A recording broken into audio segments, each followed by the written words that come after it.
On Tupelo, Mississippi, the summer of 1935 nearly ended before it began.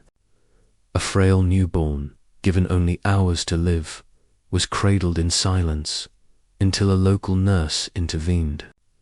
Decades later, in front of thousands, Elvis Presley locked eyes with that same nurse. What unfolded left her in tears, and the crowd forever changed. September 26, 1956, Tupelo, Mississippi. The fairgrounds shimmered under late summer light, and more than 10,000 people pressed into every available seat, patch of grass, and stretch of fencing. Children sat on shoulders, teenagers clutched hand-painted signs, and mothers fanned themselves with church programs in the sticky heat. It had been 21 years since a frail infant named Elvis Presley entered this world here, and tonight he returned as the biggest star America had ever seen.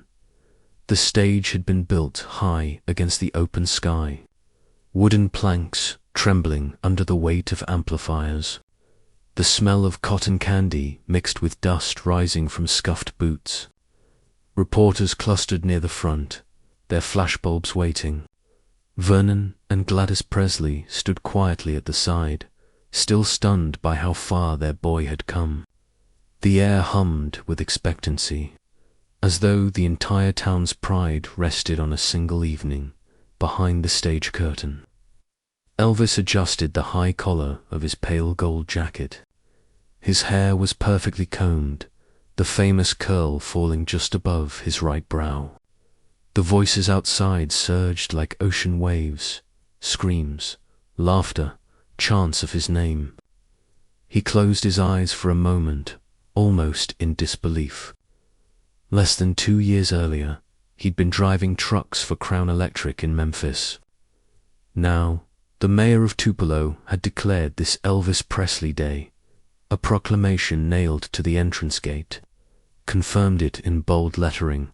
But for all the lights, the sound, and the spectacle, there was something softer lingering in the crowd. Somewhere among the sea of faces, an older woman sat with her hands folded tightly in her lap. She was not there to scream or faint. She was there to see what had become of the baby she once thought might not survive a single night. The fairgrounds clock ticked towards 7. Stage manager Tom Diskin peeked through the curtain, reporting to Colonel Parker that the bleachers were full to bursting. The colonel rubbed his cigar between his fingers and grinned. "Perfect," he muttered. "We'll make this one legendary." Elvis only half heard him. He leaned closer to the curtain, studying the throng, searching for something he couldn't yet name. The band was ready. Scotty Moore tuned his guitar. Bill Black slapped the upright bass. The first set was scripted: Heartbreak Hotel, Blue Suede Shoes, then Don't Be Cruel. Yet as Elvis prepared to step out, a strange pull gnawed at him. He couldn't explain why, but this night felt different, heavier somehow, like past and present were about to collide. Have you ever walked into a familiar place and felt that history was waiting for you, just beyond your vision? That was the weight in Elvis's chest as the announcer lifted the microphone. The crowd erupted, an avalanche of sound. But before a single note was sung, history began circling back. Backstage at the Tupelo Fairgrounds, minutes before showtime, a commotion stirred near the security gate. Tom Diskin, Elvis's trusted stage manager, was handed a folded slip of paper by a nervous local usher. The handwriting on it was steady, neat, and unmistakably feminine. It carried a simple request: "Please tell Elvis that Mrs. Gladys Smith is here. I was the nurse on the night he was born." Diskin read the note twice, puzzled. He showed it to Colonel Parker, who frowned. "Another fan trick," the colonel muttered. "We don't have time for games." He crumpled it in his hand, ready to toss it aside. But Vernon Presley, standing nearby in his dark suit, caught the name. His eyes froze. Slowly, almost trembling, he reached for the paper. Smith, Vernon said under his breath. Gladys Smith, that was her. In an instant, memories returned to him. January 8th, 1935. His wife, Gladys, exhausted, their first son, Jesse Garon, born still. Then, the second twin, Elvis barely breathing, skin pale and lips blue. Vernon had run into the cold to fetch help, banging on a neighbor's door. And it was a nurse, a woman named Mrs. Smith, who came in haste. She pressed tiny cloths against the newborn's chest, rubbed life into his fragile body, and prayed aloud as though heaven itself might answer. Vernon's voice shook. If she's here, she has a right to see him. Tom Diskin hesitated. But with 2 minutes to showtime. Colonel Parker was firm. This is nonsense. He's here to sing, not reminisce. You want to distract him now, of all nights. The tension in the room thickened. Elvis was adjusting his guitar strap when Vernon approached him. Son, he said softly, there's someone out there. She claims she's the nurse who saved your life that night in 35. Elvis looked up, startled. For a moment, the roar of the crowd outside dimmed. The nurse, he whispered. His mother had told him fragments of that story, how a kind neighbor had rushed over and breathed life into him when all seemed lost. But he had never known her name. Until now, he stared at his father. Is it true? Vernon nodded, his eyes glistening. It's her, Elvis, Mrs. Smith. I'll never forget that night. A stagehand tugged at Elvis's sleeve.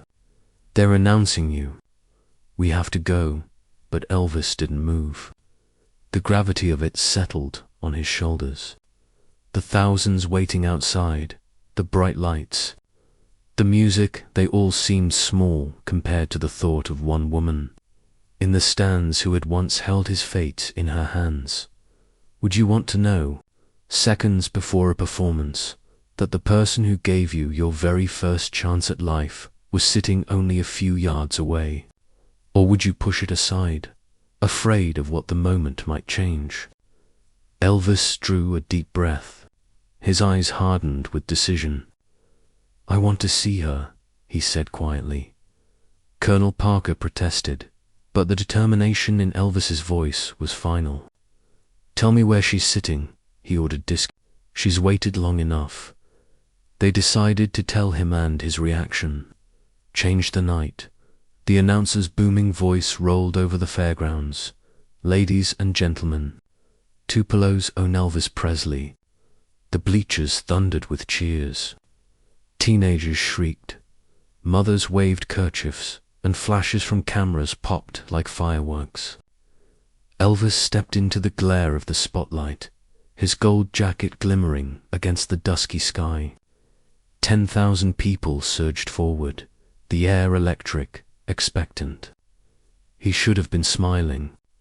Instead, his eyes scanned the crowd with restless urgency. Somewhere out there sat Mrs. Gladys Smith, the woman his father said had saved his life. Scotty Moore struck the first sharp chord of Heartbreak Hotel, and the crowd erupted. Elvis leaned into the microphone, delivered the opening lines, hips swaying, voice strong. Yet inside, the name pounded like a drum. Mrs. Smith, Mrs. Smith. The cheers around him blurred. The setlist seemed distant. Every lyric came out of habit, but his mind kept straying to one seat among thousands. Backstage, Colonel Parker barked orders. Keep him focused. If he goes off script, the whole show falls apart. Security nodded, their eyes on the perimeter. To them, Mrs. Smith was just another local curiosity, one of many who tried to claim some piece of the legend. But Vernon Presley stood silently in the shadows, clutching his hat. praying his son would follow his heart. The second song began, Blue Suede Shoes. Elvis stomped across the boards, fans squealing, girls clutching at the railings. Still, he scanned the crowd. He could not let go of the knowledge that she was there. She gave me breath when I had none. How do I sing love songs while she waits unseen? Between numbers, he stepped back to sip water. Tom Diskin approached with a whisper. Front bleachers, third row from the left. She's there, Elvis. Grey dress, white gloves. Elvis froze. The band began the intro to Don't Be Cruel, but he didn't step forward. His gaze locked on the section Tom had pointed out. For a moment, he thought he spotted Hearn, older woman with folded hands.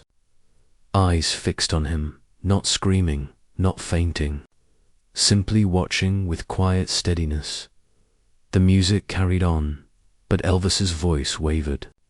He forced himself back into the verse, yet something had shifted. He felt pulled in two directions. The professional path laid out by Parker, keep the show clean.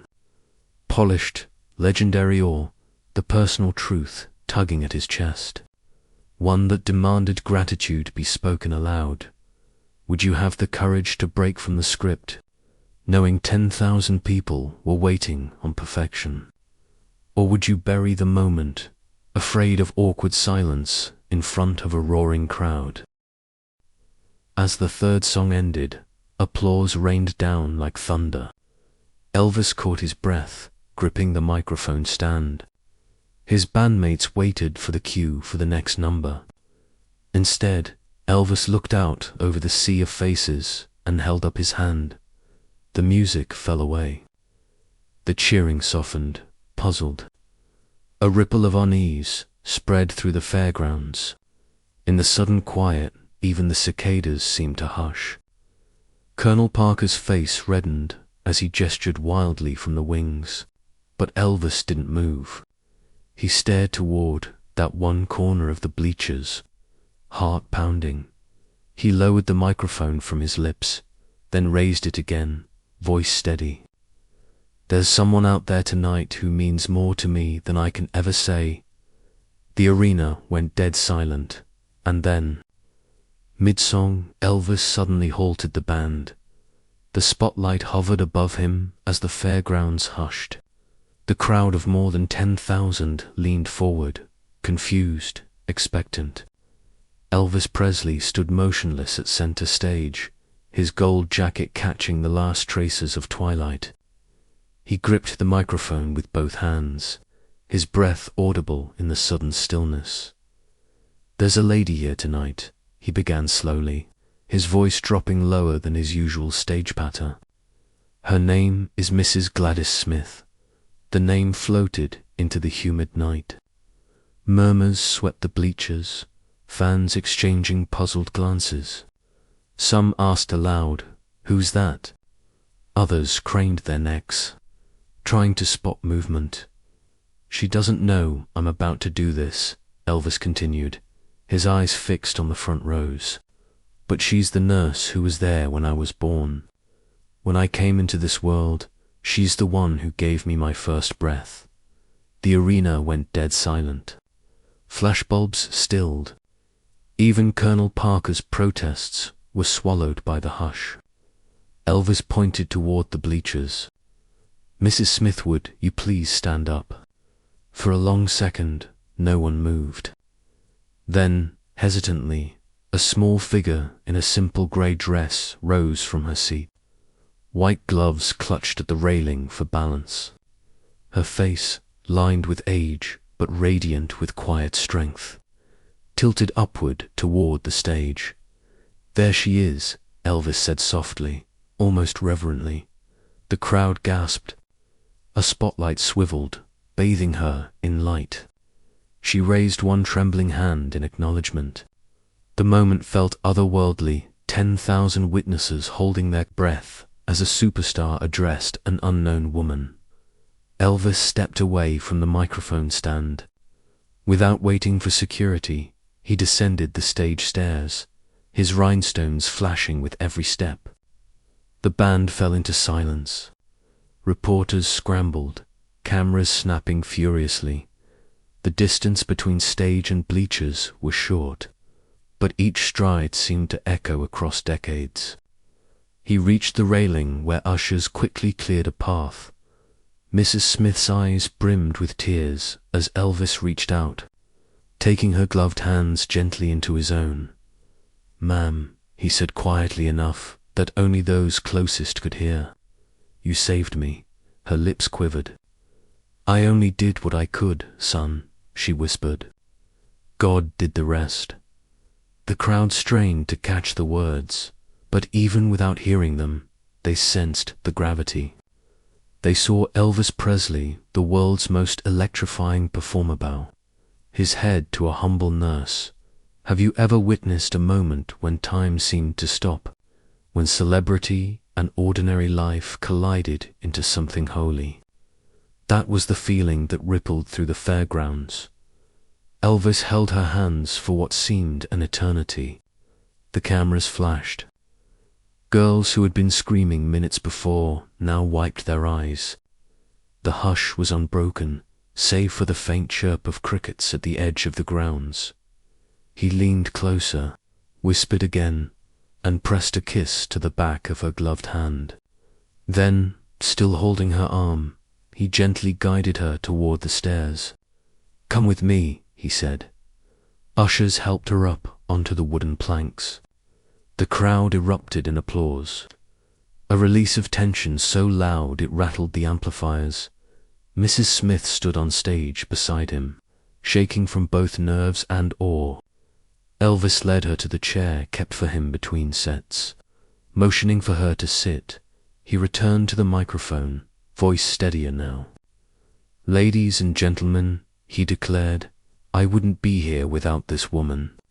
Tonight, every song is for her." The ovation was deafening.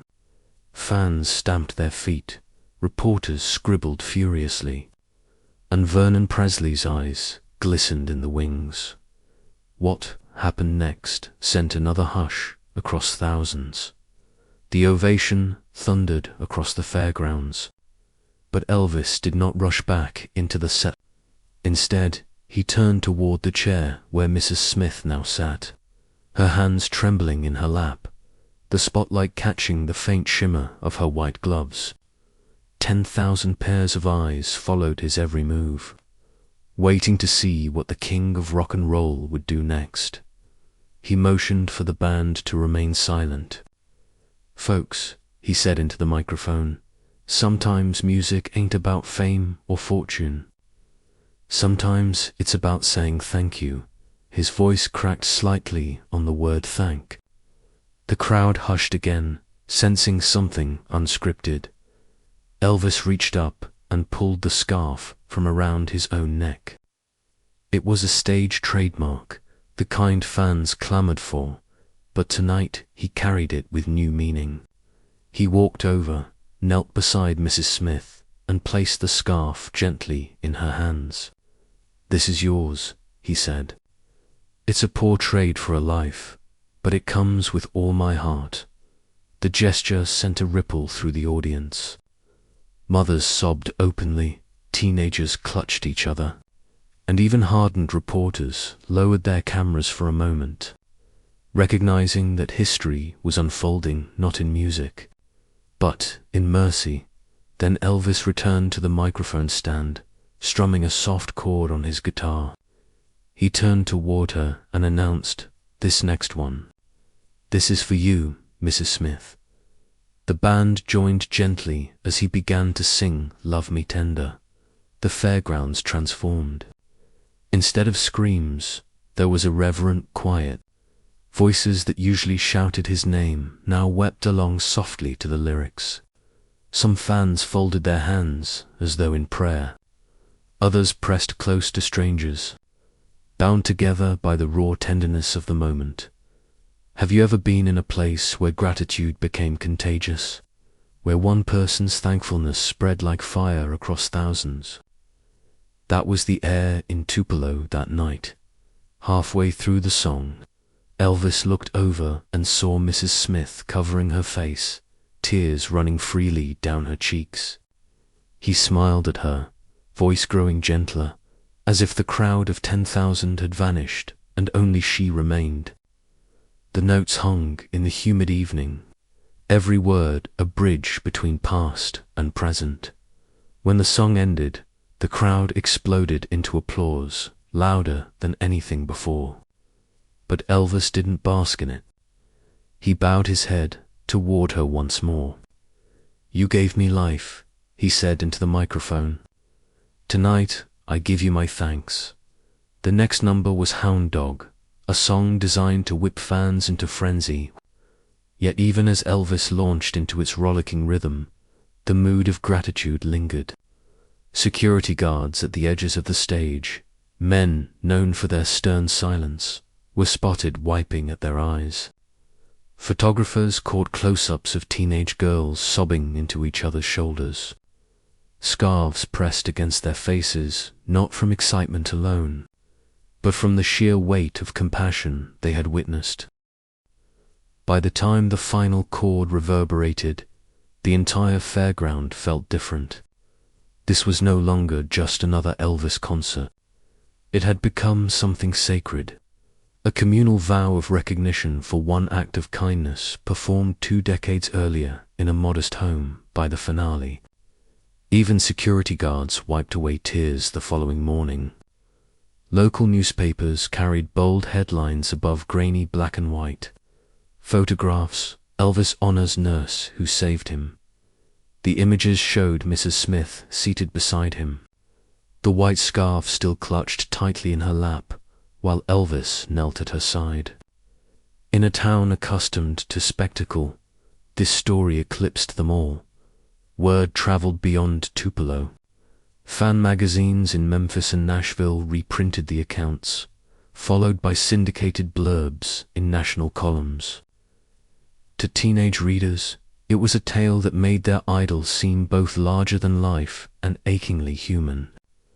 To older readers, it was a reminder that even the most dazzling stars owed debts to the quiet hands of ordinary people at her modest home just a few miles from the fairgrounds. Mrs. Smith found her mailbox overflowing. Strangers wrote from across the South, some from as far as New York and California. Letters thanked her not only for saving Elvis, but for reminding the world that every life might one day carry unimaginable weight. She stacked the envelopes neatly in a wooden box, never seeking recognition, but humbled by the chorus of gratitude. Elvis, for his part, carried the moment forward. In interviews, when asked about his roots, he would sometimes pause and mention the nurse who had been there on the first night of his life. He never told the story with fanfare only, with quiet reverence. "I reckon I wouldn't be here without her," he once told a Memphis reporter, eyes lowered. That single sentence, published in a Sunday feature, became clipped and pinned 2-bedroom walls alongside his posters.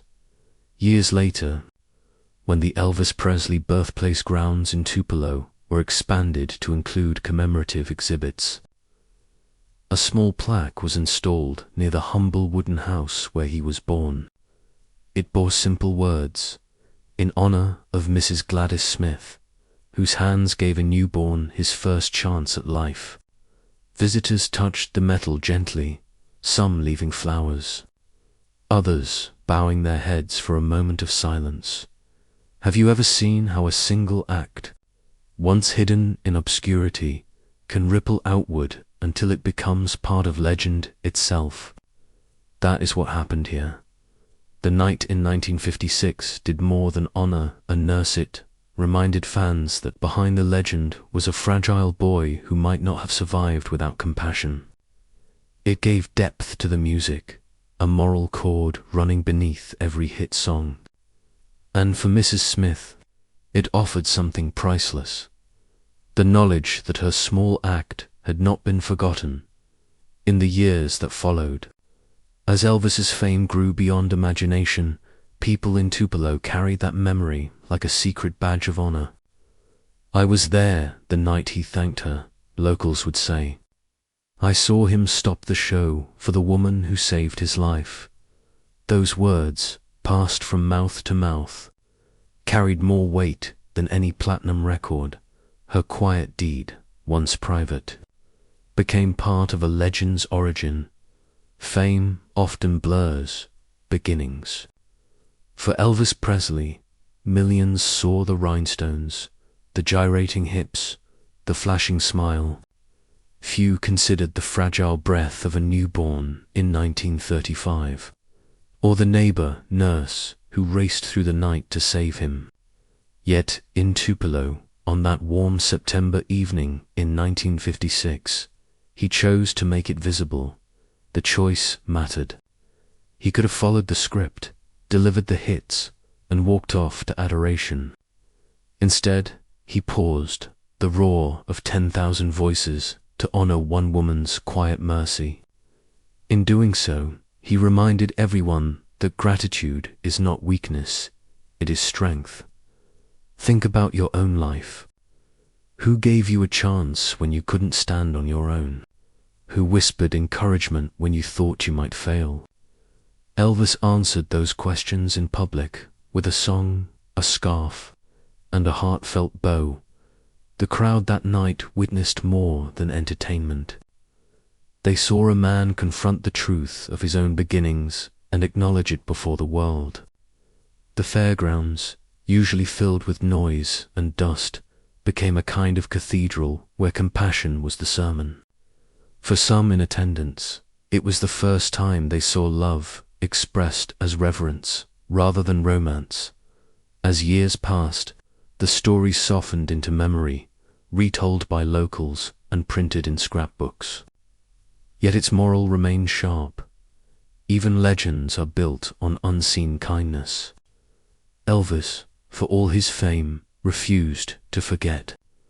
That act of remembrance carried power, teaching that gratitude can ripple outward as powerfully as any song on the radio. When Mrs. Smith passed away, the scarf he gave her was still preserved, folded neatly, a relic of that evening. To her family, it was more than cloth. It was proof that no act of compassion ever truly disappears. To Elvis fans, it became part of the tapestry of his life, a story that changed forever how they heard his voice. The Tupelo Fairgrounds, eventually quieted, the stage dismantled, the wooden boards weathered by time. But if you stand there today, you can almost hear the hush. The moment 10,000 people leaned forward to witness gratitude embodied, the echo lingers, soft but steady, like a chord that never fades. The question lingers to who saved your life without you ever knowing. Stories like this remind us that behind every legend is a simple act of kindness that changed everything. If this moment touched you, share it with someone who's ever lifted you up, and tell us in the comments, who would you thank if you finally had the chance?